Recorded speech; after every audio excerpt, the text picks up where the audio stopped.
Hello everybody.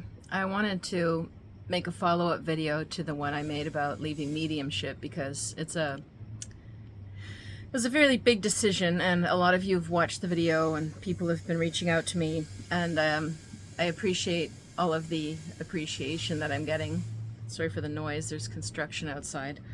But I also just wanted to clarify that I'm not leaving doing readings. I'm just leaving communicating with spirits on the other side for a while. At least that if that happens without me trying, which it often does, then it happens, but not summoning it, as a lot of people sort of ask in a session. I feel a lot better since I made the decision and since I've taken a break. And now I really just wanted to step back out and let you know what I do love to do and how I do still want to serve people. So the first thing I would say is I'm still channeling. I channel all the time, and I would say that those abilities just get stronger as I go on. And a lot of people really love those readings. So channeled reading, I've made videos on my website. But basically, I'm taking your photo and your birthday, and I'm channeling whatever I get in, on, and around you from your photo and birthday, and that's it.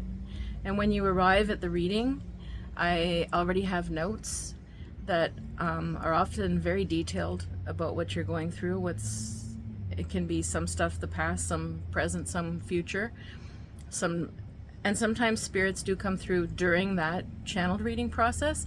I always ask at the end of I try to tune in whatever I'm first getting about you, and then who do I see around you, what's going on, any major decisions, what's going on with your work, your love life, your health. I ask all of that for messages, and then at the end I ask, is there anything in spirit, in honor around you that you need to be aware of? And that's when sometimes there will be, I'll feel there's a grandmother around, or I'll see a spirit guide.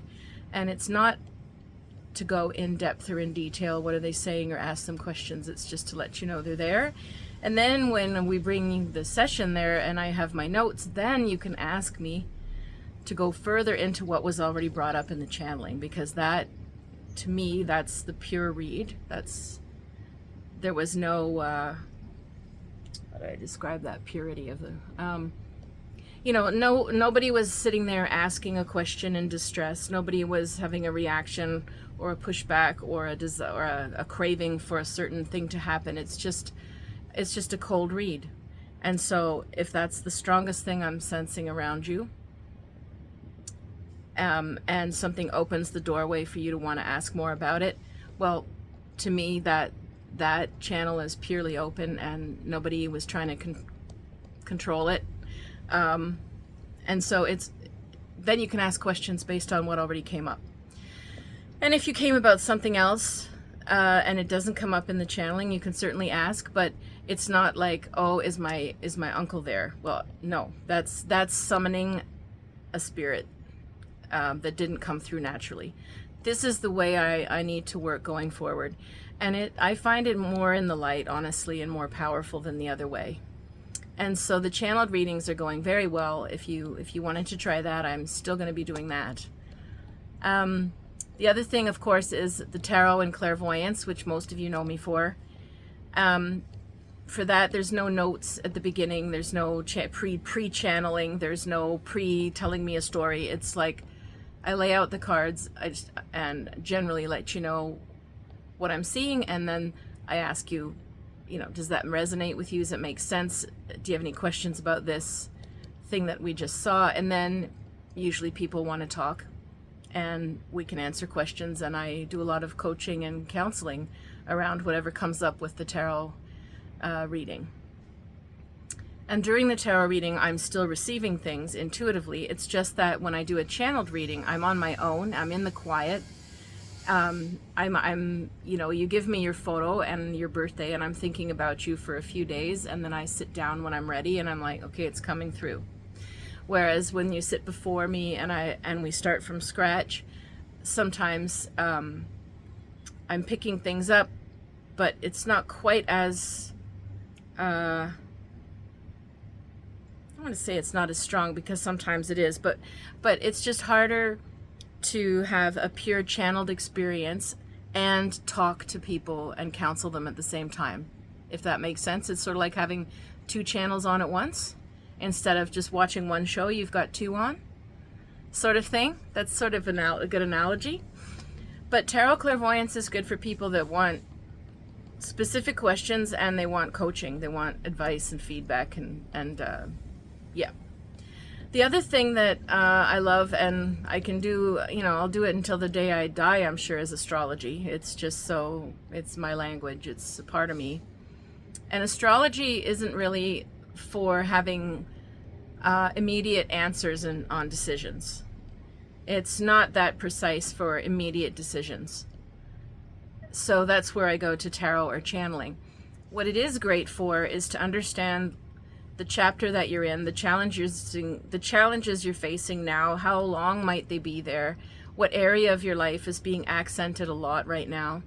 And really one of the greatest things of astrology is the ability to understand yourself better and understand other people in your life better. So it's wonderful for compatibility. If you're dating somebody or you have things are going great with and you're wondering, are you compatible to get married? If things are difficult with, a sibling or a parent, you can dive into astrology and really deeply understand.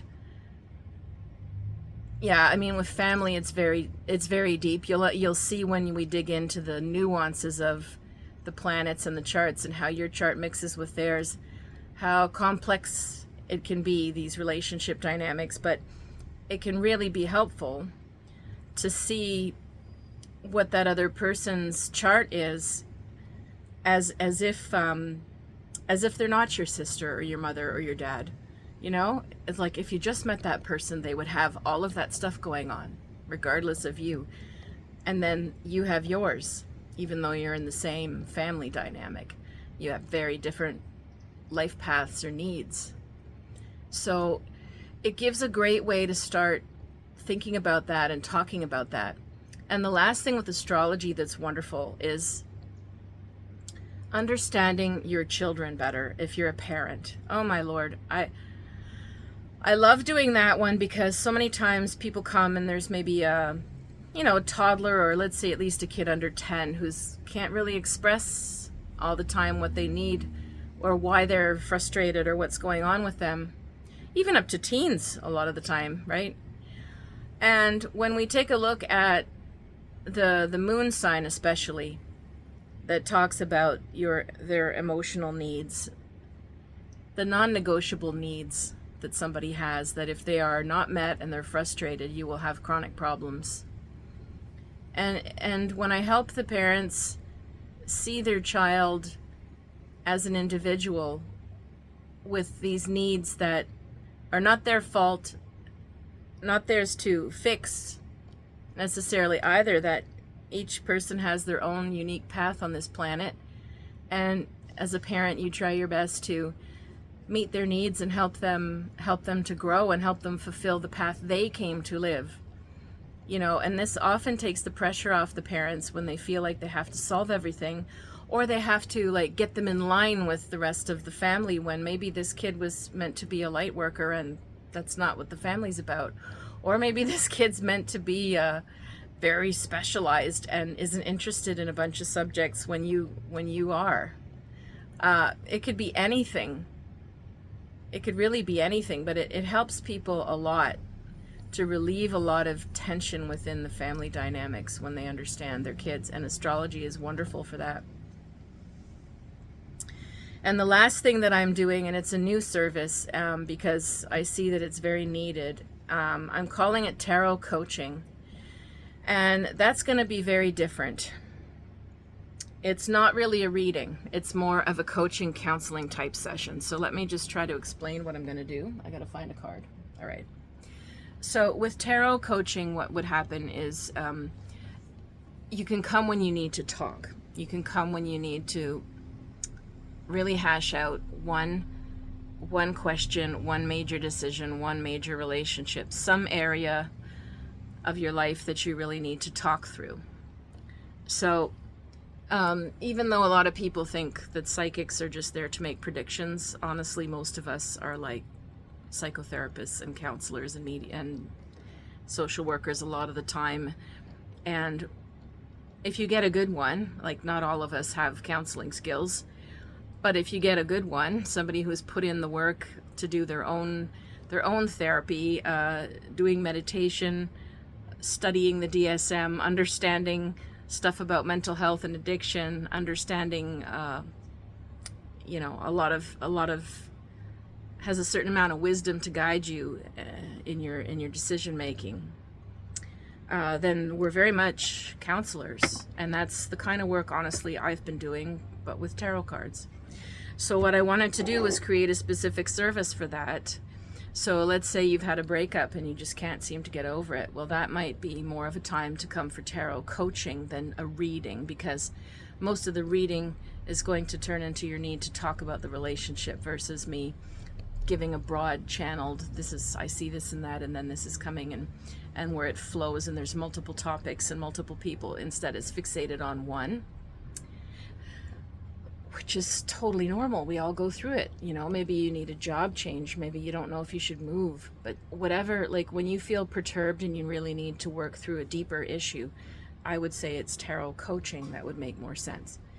So what I will first do is ask you to let me know, to talk about the problem and let me know, like you can vent about it. It's not about me being psychic at this point and telling you what I see or knowing something before you tell me. It's like, no, just you let me in and you talk about what's going on. Then what I would do at a certain point once you've talked is say, okay, we're gonna go to the cards and we're going to pick, we might pick one, we might pick three, but that's it. And we're going to perhaps pick one card. And let's say you're going through a breakup and you pick this card. The Three of Wands is about, it says virtue. It's the sun in Aries. This message would be to think of yourself and be taking care of yourself. Putting yourself first. Have you lost a sense of yourself? And then we would dig into what do those questions or themes bring up in you, and you continue talking. And so it would be using the tarot, just like one or two, maybe three cards, to guide a deeper conversation and affirm things for a particular issue that you would like to discuss in a counseling way. And these sessions will be a little less expensive than the readings, and therefore I'm hoping more accessible for you to come more often, because if you're going through a rough patch, you might want to come for tarot coaching. You might want to come weekly, you might want to come twice a month, you might want to, it doesn't have the same flavor, if you will. When there's a coaching or counseling aspect, I'm helping you work through something. If it's a reading and you're saying, well, what do you see? Well, I'm not going to see something different next week. What I see is going to, it could be a few weeks, could be a few months, could be a year. So that's why we don't go for readings that often. The tarot clairvoyance coaching, a lot of people come for that when they're going through rough stuff, and they might come, some people can come frequently, every 2 or 3 months as they're going through something. But a lot of you wait until you're in a crisis before you reach out. I would suggest, if you're going through something and you know that you're upset and emotional and you feel safe to talk with me about it, and you feel like the tarot has given you some affirmation or guidance, if you're not looking for predictions about your situation, but you need to continue to work through it, the tarot coaching would be more like what you do with therapy or coaching, and it would be flexible. I'm not locking anybody into weekly appointments like a therapist. It's as needed, but that's the tone of it. It's not predictions. So I hope this makes it a little clearer, the distinctions and the boundaries of what type of energy you need and what type of session is offered. I just really felt the need to broaden what I'm offering based on who comes to me over the years and what tends to happen. And as I said, I feel really liberated. I don't know if you can tell in my energy just from this video to the last one where I announced that I was stopping mediumship, but I just feel so much more alleviated and aligned with the work that I want to offer. So if you're interested in either of these, please message me and we can set that up. All right. Thanks for listening.